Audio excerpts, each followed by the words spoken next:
Thank you. Hi guys, my name is Adil and I am from very posh area. It start with B. Any guess?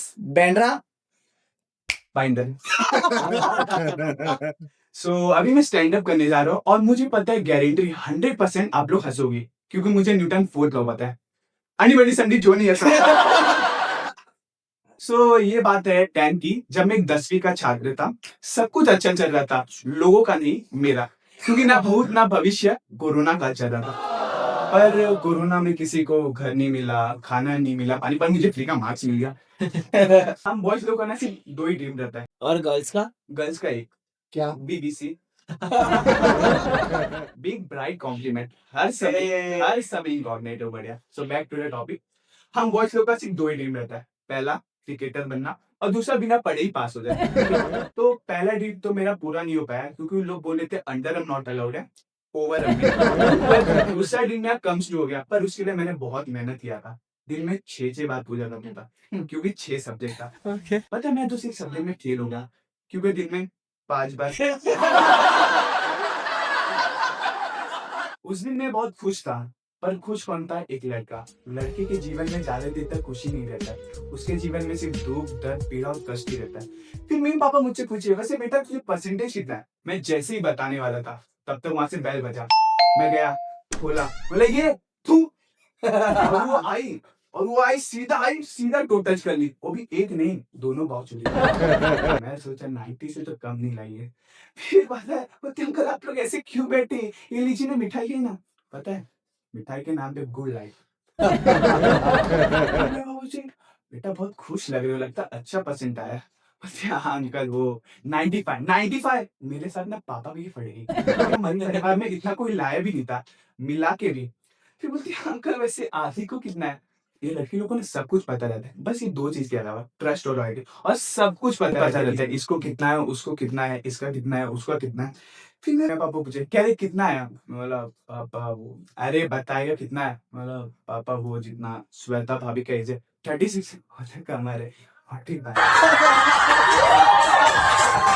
मुझे पता चला कि मेरे माँ बाप अभी तक बूढ़े नहीं हुए. बहुत मारे, मार मार के झाल मुरी बनाए. ऐसा मारे कि 17 की खून निकल रहा था. फिर मुझे पता चला वो गुड़ क्यों लाई थी. जैसे गाय को चारा और एक घोड़े को घास, वैसे एक गुड़ को. बात यहाँ तक खत्म नहीं होती थी. वो मुझे कॉम्पिटिटर समझती थी, कॉम्पिटिटर. पर मैं उसके स्कूल का नाम saint Francisco millennium English high school. मेरे स्कूल का नाम लालू विद्या निकेतन महामध्यम उच्च विद्यालय. उसका फीस 2,500, मेरा 250. उसके यहाँ पे लाइट ऑन, यहाँ पे लाइट ऑफ ऑफ, वहाँ पे ABCD, यहाँ पे अनबन का टोला.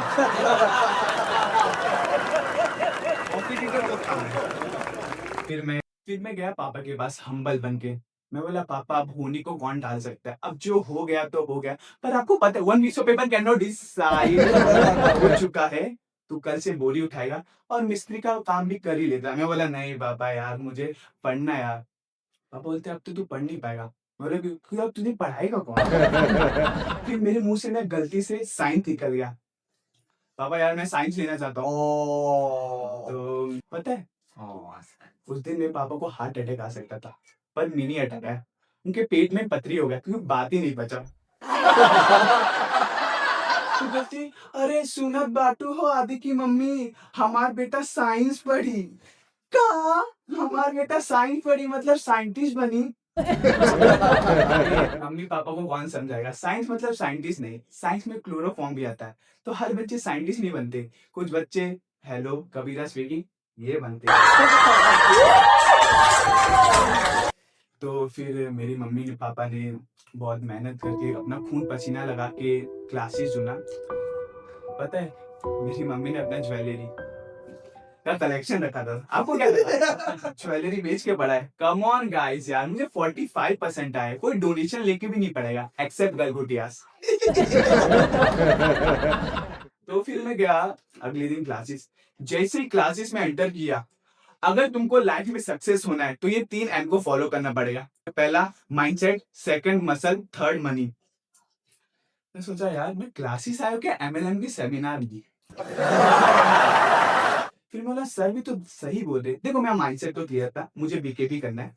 बाप का बिजनेस। मेरे पापा एक छोटे से किसान है, उनका खेत है गांजे का। तो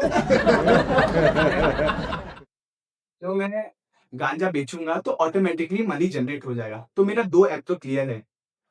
अब बचा मसला, बाई चांस अगर मैं गांजा डिस्ट्रीब्यूट करते समय पुलिस मुझे देख ले तो मैं फिजिकली फिट रहूंगा तो भाग के कहीं छूट सकता हूँ। तो मैं बोला कि इस पे ध्यान देना पड़ेगा, और मैं भी पढ़ा भी था, मतलब हेल्थ इज वेल्थ। और मेरे एग्जाम भी पास आ रहे थे 12th के। तो मैं सोचा अगर मैं फिजिकली फिट रहूंगा तो मेंटली चीट कर पाऊंगा। अगर फिजिकली फिट रहूंगा तभी तो मेंटली चीट कर पाऊंगा। तो मैं क्या करता था, हमारे भाईंदर के यहाँ पे खाड़ी है, वहां पे लोग जाते थे रनिंग वनिंग मर्डर करने। वहां पे जाते तो मैं क्या करता था, सुबह 6 बजे जाता था और हफ्ते में जितना मिनट पढ़ता था उतने मिनट में वापस आ जाता था। 6 बजे 6:15 को आ जाता था। तो ऐसा 3-4 दिन लगातार मैं आते जाते रहा। तो पापा बोले साला इतना जल्दी आ कैसे जाता है, और एकदम पसीने से लथपथ रहता था मैं। पापा बोलते थे यार इतना जल्दी आ कैसे जाता है, कुछ तो गड़बड़ है। तो पापा बोले एक बार देखना पड़ेगा। तो उस दिन संडे था, तो मैं गया वहां पे खाड़ी पे रनिंग करने। तो मैं करता क्या था हमारे भाईंदर के यहाँ पे, मतलब खाड़ी के यहाँ पे 3-4 नल नल रहते थे। तो मैं क्या करता था, उन नल का पानी लेता था और छिट्टा मार देता था, तो ऐसा लगता था कि बहुत पसीना आया है। तो उस दिन भी मैं सोचा, उस दिन संडे, तो उस दिन ये नहीं करता हूँ, आगे जाता हूँ संडे तो दोस्त लोग मिल जाएंगे तो मुझे क्रिकेट विकेट खेलने वेलने मिल जाएगा। तो दिन आगे और मैंने देखा मेरी क्लास की 2 लड़कियां खेल रही है। देखो अगर वो लड़की रहती तो मैं नहीं जाता, पर वो सुंदरी थी। On that time my legs are working like a Tesla, so automatically चल पड़े। उस दिन तो बैडमिंटन भी अच्छा लग रहा था, ऐसा लग रहा था कि जिंदगी जी रहा हूँ। अब खुशी की बात ये थी कि मेरा संडे अच्छा चले गया, पर दुख की बात ये थी कि मेरे पापा ये सब देख लिए। शिट। तो फिर मैं घर पे गया, मैं जैसे ही शूज निकाल रहा था अपना, मेरे पापा बोलते हैं बेटा अगर जीवन में बात जैसे बनना है, चील जैसे बनना है, तो इन तितलियों का सहारा छोड़ना पड़ेगा। अब ये कोई भी ये लड़का सुनता तो जाके अपना वो डीप स्टडी करता। मैंने भी ट्राई किया था, पर मैं सेंटर ही नाला छुपा रहा था। वहां पे मैं क्या ही करता, वहां पे एग्जाम से पहले ही रिजल्ट आ जाता, तो मैं पढ़ के क्या ही करता। तो फिर मैं एग्जाम दिया, मेरे बोर्ड के एग्जाम आ गए थे, एग्जाम दिया। फिर आफ्टर एग्जाम रिजल्ट आया, मुझे उतना परसेंट आया जितना अपने अर्थ पे पानी है, 71। और उसको कितना है पता है? और उसको शायद से 69। फिर मैं बोला पापा मिठाई आप लेके जा रहे हो या मैं? बोलते बेटा ये शुभ काम है तो ये काम मुझे करने दे। मैं बोला पापा पर मिठाई एकदम शुद्ध, पेवर और बिना मिलावट के रहना चाहिए। पापा बोले टेंशन मत ले बेटा, ऐसा लेके जाऊंगा कि साल भर याद रखेंगे। मैं तो खुश हो गया, मैं बोला अब तो उसका और मेरे घर का रिश्ता खत्म। अब मुझे क्या पता था पापा मिठाई के जगह सोन पापड़ी दे देंगे।